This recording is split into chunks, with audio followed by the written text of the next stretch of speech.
My feeling, very strong feeling, is that we're looking at a two-phase construction site in many of the so-called Inca stone monuments. And that the Inca structures sit on top of much more ancient rock-cut structures and megalithic structures that we just don't know who built them. And this actually fits with the Inca's own view. In 2025, researchers proved the textbooks wrong about one of South America's greatest architectural mysteries. The megalithic walls of Sacsayhuaman, those impossible 200-ton stones fitted with millimeter precision at 13,000 feet above sea level, were not built by the Inca. This rock weighs about 20 tons. This is minuscule compared to many of the rocks at Sacsayhuaman. Today we have heavy machinery to move such stones, but in the ancient times, especially the Inca, they would have used massive human workforces working for massive amounts of time. The weathering analysis, the construction patterns, the geological evidence, all of it points to earlier builders whose identity remains unknown. And the strangest part? The Inca themselves told the Spanish conquistadors exactly this 500 years ago. They said they inherited these walls from predecessors they could not name. They said they revered these structures because they could not reproduce them. But here's the catch. We refused to listen. In South America, there is an ancient citadel that many believe it was a temple, fortress, aqueduct, or all three serving as a multi-purpose building. The overall shape is very interesting, as all the stone blocks are placed in a polygonal design that stretches out over 500 meters.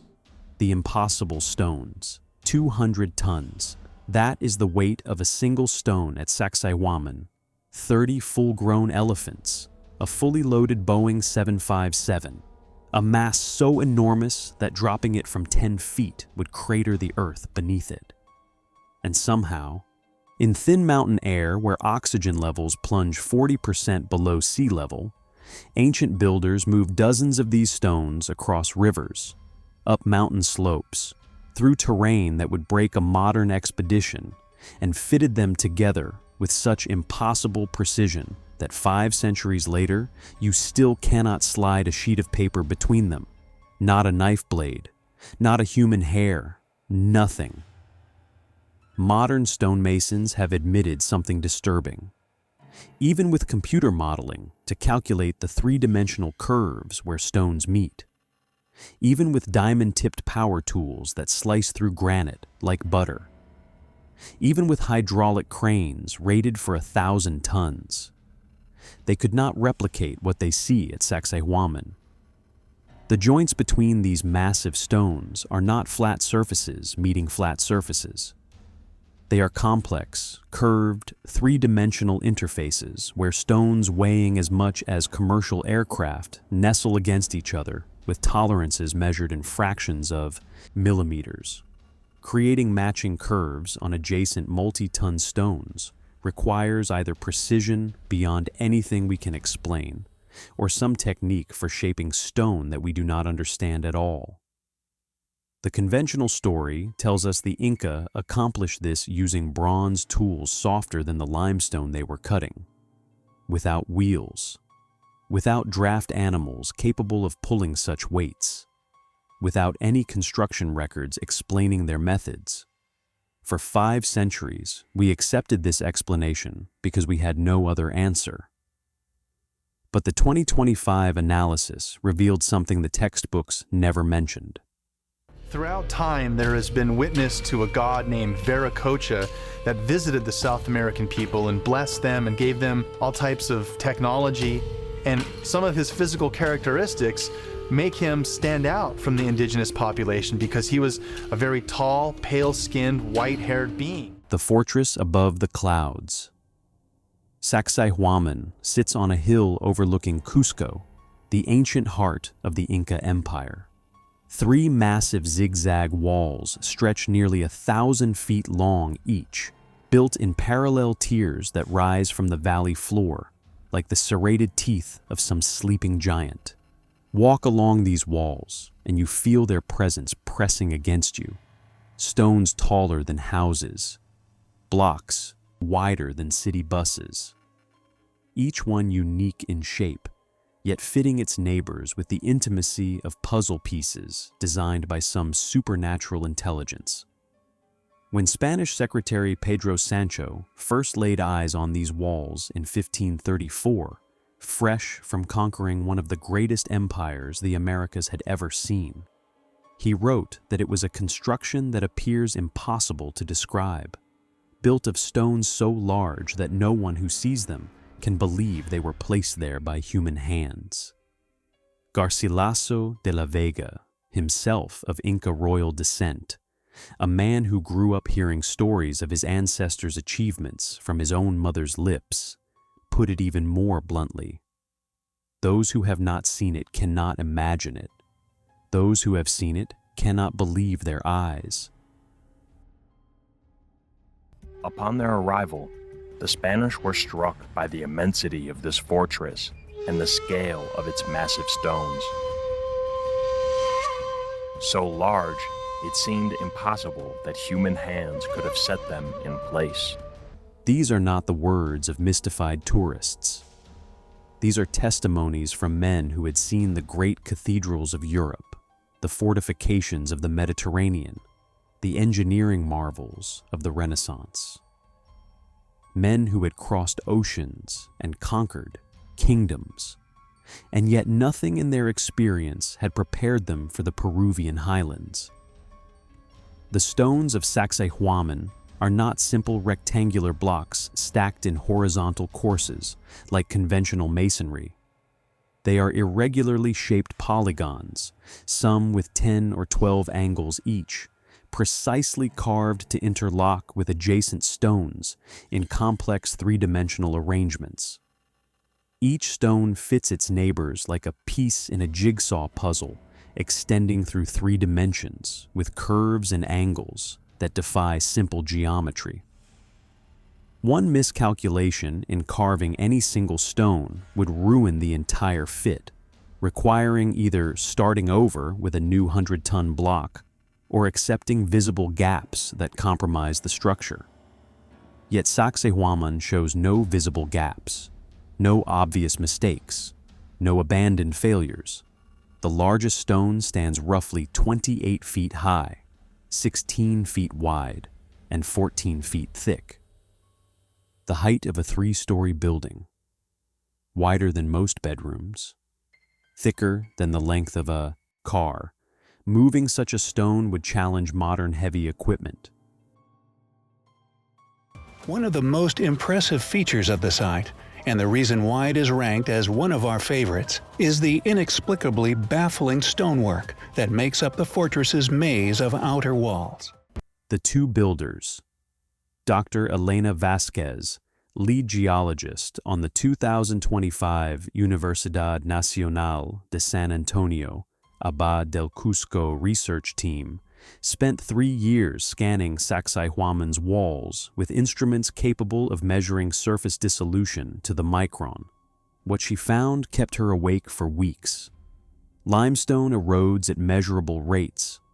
Rainfall dissolves the surface molecule by molecule. Lichens and microorganisms colonize the stone, leaving telltale chemical signatures. Temperature cycles, freezing and thawing through countless seasons, cause mineral alterations that accumulate over time. These processes leave readable signatures that geologists interpret like tree rings in an ancient forest. But here's the catch. Different parts of the fortress show dramatically different weathering characteristics. The massive polygonal blocks forming the lower foundations displayed weathering patterns suggesting between 1,000 and 2,000 years of exposure, potentially far older than the 15th century Inca construction date that appears in every textbook. These stones had been drinking in rainfall and enduring temperature extremes for centuries before the Inca Empire even existed. The upper courses told a different story entirely. Their weathering matched approximately 500 years of exposure, consistent with the known Inca period and Spanish colonial records. Newer additions built atop foundations that were already ancient when the first Inca emperor was born. It's amazing, all the weight of the stones. You know, it's difficult, definitely, for any human to move, even in groups. And the other aspect is how it's put together. Two construction phases, two dramatically different ages, two different builders, separated by perhaps 1,000 years or more. When Vasquez presented her preliminary findings to colleagues, one senior archaeologist laughed and told her to check her instruments. She checked them 17 times. The results held. I kept waiting for the data to prove me wrong, Vasquez later told interviewers. It never did, and that terrified me more than being wrong ever could have. But here is the catch. When researchers examined construction quality across the site, they found something that violated every assumption about how civilizations develop their technical capabilities. The pattern was backwards. In normal cultural development, technical skills improve over time. Later work shows refinement as lessons are learned and methods perfected. Egyptian pyramids, medieval cathedrals. Early attempts are cruder. Later achievements are more sophisticated. At Sacsayhuaman, the opposite was true. The oldest megalithic work showed the highest precision. 100-ton polygonal blocks with impossible curved surfaces and millimeter-tight joints. The later Inca additions were competent stonework, certainly, but visibly cruder. Smaller stones, less precise fitting, visible mortar-filling gaps that the original builders never needed. This was not skill development. This was skill loss. Later builders attempting to continue or repair work they could not fully replicate. If ancient mysteries like this keep you coming back, smash that subscribe button so you do not miss the next discovery. Those are the kind of discoveries that lead one to question whether they were really using the tools in the ancient toolbox or whether there was something else at work. What the Inca knew. When Garcilaso de la Vega interviewed Inca elders in the late 1500s about who built Sacsayhuaman's greatest walls, they did not claim credit for themselves. These were proud people, descendants of an empire that stretched thousands of miles along the spine of South America. An empire that built roads rivaling Rome's, administrative systems managing millions, agricultural terraces that still function perfectly today. If any culture had reason to claim Sacsayhuaman as their achievement, it was the Inca. But they did not. They told him the most impressive stonework was done by earlier peoples, before the Inca Empire existed. They described them as builders of the First Age. They attributed the work to the god Viracocha and his servants, supernatural beings who walked the earth in times before memory. The Inca said they merely continued or completed work begun by these predecessors, caretakers of monuments they revered but did not create, inheritors of a legacy they could maintain but not replicate. Spanish writers dismiss these claims as mythology, primitive peoples crediting gods and legends because they could not explain human achievement. Europeans were constructing narratives, placing themselves at the pinnacle of human development. Indigenous peoples were, by definition, incapable of sophisticated thought or accurate historical memory. But what if the Inca were telling the literal truth? What if they inherited partially completed megalithic structures from predecessors whose techniques they could not match? What if their reverence for these sites stemmed precisely from their inability to understand how the original builders achieved what they did?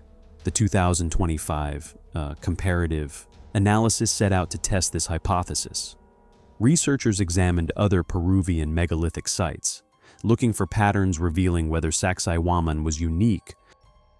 I and many others have long believed that the stone structures are the work of a lost ancient civilization, because nobody has yet come up with a logical explanation of just how the Inca could have built them.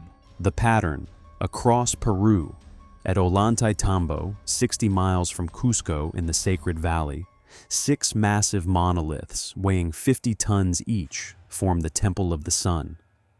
They stand like silent sentinels, fitted together with the same impossible precision. The same weathering patterns. The same suggestion of ages exceeding conventional Inca chronology by centuries. The quarry for these stones sits across the valley, more than 3 miles away, and nearly 1,000 feet lower in elevation. Between the quarry and the temple lies the Urubamba River, one of the most powerful waterways in the Andes, a churning force that has carved canyons through solid rock for millennia. Somehow, 50-ton stones crossed that river and traveled uphill to their final resting place. No one has convincingly explained how. At Cusco itself, the famous 12-angled stone draws tourists from around the world. They photograph it, marvel at how 12 different angles meet 12 different neighboring stones with seamless perfection. Run your fingers along those joints and you feel nothing. No gap, no seam, just stone meeting stone as if they grew together. But look at the surrounding walls and the pattern becomes clear. Megalithic technique in the lower courses. Clearly different Inca additions sitting above. According to mainstream archaeology, it was not built by the Incas. Instead, it was built 200 years before by a pre-Inca culture known as Quilque. At Machu Picchu, that icon of ancient wonder, perched on a mountain ridge where clouds drift through the ruins like ghosts of forgotten builders, the most precisely fitted stones appear in the foundations. The Temple of the Sun, the Royal Tomb, the Intihuatana stone. These show the megalithic signature. But climb higher, look at the residential areas and agricultural terraces, and you find later work. Different techniques, different precision levels. Different builders. The pattern repeated across sites separated by hundreds of miles and thousands of feet of elevation change. Site after site, the same story written in stone. Sophisticated foundations, cruder additions, skill that declined rather than improved over time. Either the Inca developed extraordinary megalithic skills at the very beginning of their empire and then lost them within a generation or two, which makes absolutely no developmental sense, or they inherited megalithic structures from predecessors and never fully mastered the techniques that created them. The toolmark analysis deepened the mystery further. When researchers examined carved surfaces microscopically, they found unusual marks that do not match expected stone-on-stone percussion or bronze tool working. Some surfaces appeared almost polished, with remarkable smoothness and no visible tool marks at all, as if the stone had been shaped by something other than human hands. Machu Picchu. It's up there with Stonehenge, with the pyramids of Giza. It's an incredible feat of engineering, of design, of imagination. Engineering the impossible. Moving a 200-ton stone is not just about brute force. You must maneuver the stone horizontally and vertically with perfect coordination. Position it within millimeters of its final location while it hangs suspended like a boulder balanced on the head of a pin. Set it down without damaging the carefully carved edges that create the impossibly tight joints.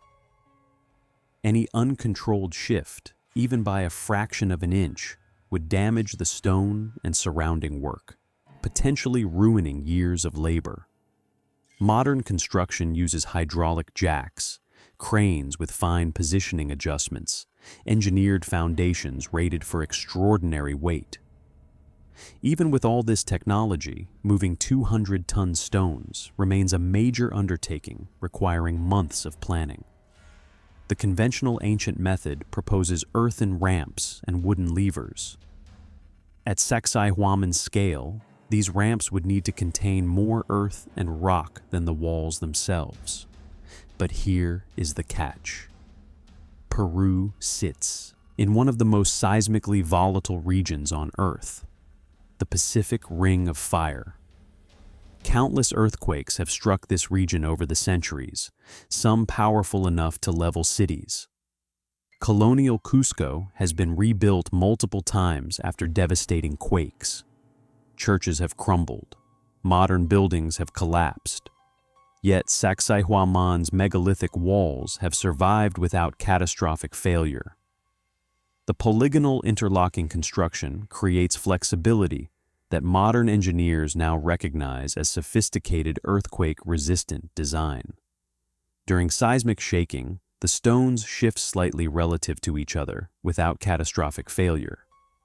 The interlocking angles prevent any single stone from sliding out of position. When the shaking stops, gravity and the interlocking geometry guide the stones back into their original positions, settling into place like a self-healing mechanism built into the very structure. Creating this deliberately requires deep understanding of seismic forces, structural dynamics, and how interlocking geometries dissipate energy through controlled movement. Did the builders develop this through generations of trial and error? Or did they achieve earthquake resistance through inherited design principles whose original rationale was forgotten long before the Inca claimed these walls as their own? Some believe that the Inca builders enjoyed the effect of this irregularity and the play of light and shadow on the walls. But there is also no doubt that such intricate stonework would have also been earthquake resistant. The lost builders. Who were they?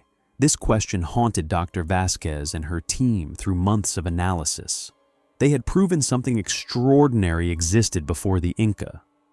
But proving a negative, identifying an absence, is different from naming who filled that void. The 2025 studies synthesized multiple independent lines of evidence, all pointing in the same direction. Geological sourcing showing distant quarries for some stones, quarries more than 20 miles away across impossible terrain. Weathering studies suggesting ages exceeding the conventional timeline by centuries or more. Quality variations indicating multiple builders with different capabilities working across different eras. Toolmark analysis showing unexplained characteristics that matched no known ancient technique. And the Spanish chronicles recording Inca oral traditions, claiming inheritance of earlier work. Candidates include earlier Andean cultures like Tiwanaku, flourishing between 500 and 1000 CE near Lake Titicaca, whose own sites show sophisticated stonework. Or possibly even earlier peoples, whose names are completely lost to history, but whose stone constructions survive as their only legacy. Silent monuments from a civilization that left no other trace.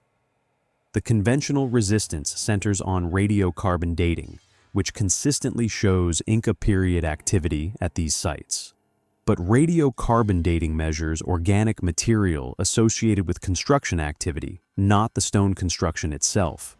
Charcoal from fires, plant remains in mortar, organic materials buried beneath stones. All of this reflects when people worked at the site, not when stones were originally carved and placed. If the Inca were modifying or building around existing megalithic structures, radiocarbon dates would reflect Inca activity while systematically missing original construction by unknown earlier builders. It is like dating a medieval cathedral by radiocarbon dating scaffolding used during 20th century restoration.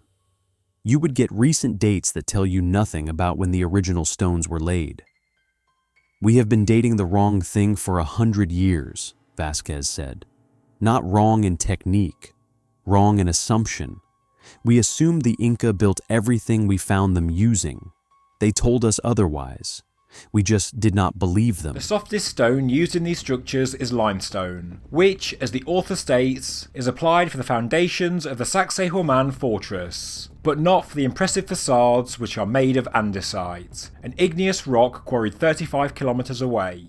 What we refused to see. The conclusion is uncomfortable. We have systematically misattributed one of South America's greatest architectural achievements for centuries. The most impressive megalithic work at Sacsayhuaman probably was not Inca at all, despite centuries of academic and popular literature crediting them. For too long, scholars ignored or dismissed Inca oral histories, claiming the Inca inherited earlier builder work. They treated those accounts as mythology rather than accurate historical memory, preserved through generations. But the Inca were telling literal truth. They revered these structures as sacred precisely because they could not reproduce them themselves. This matters profoundly because it affects our fundamental understanding of cultural development in the Americas. If sophisticated architectural and engineering capabilities appeared earlier than recognized and were partially lost, American cultural evolution was more complex than simple linear progress narratives allow. It suggests cycles of rise and decline, knowledge gained and lost, achievements that could not be replicated by later peoples who lived among the monuments without understanding how they came to be. For every stone they shaped and moved, failure was not an option. To give anything less than their very best was to dishonor their gods, a burden far heavier than the stones themselves. And so, with unwavering devotion, they labored as if the eyes of the divine were upon them to move these gigantic stones. The stones that remember. Sacsayhuaman's megalithic walls exist as undeniable physical evidence. 200-ton stones fitted with millimeter precision. Three-dimensional puzzles requiring capabilities challenging to explain. The weathering pattern suggests significantly greater age than we assumed. The construction quality declines rather than improves over time. The Spanish chronicles record Inca oral traditions claiming inheritance from earlier peoples.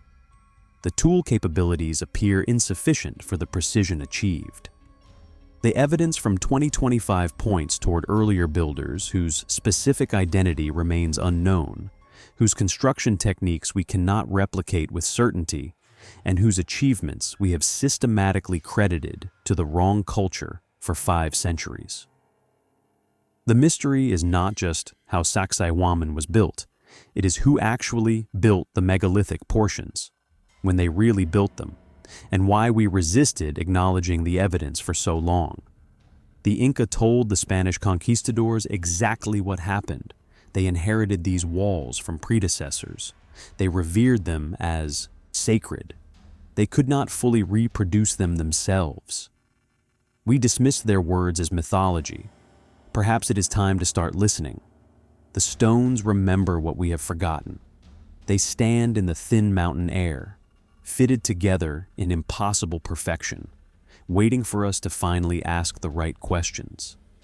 And maybe, at last, we are ready to hear the answers they have been holding for thousands of years.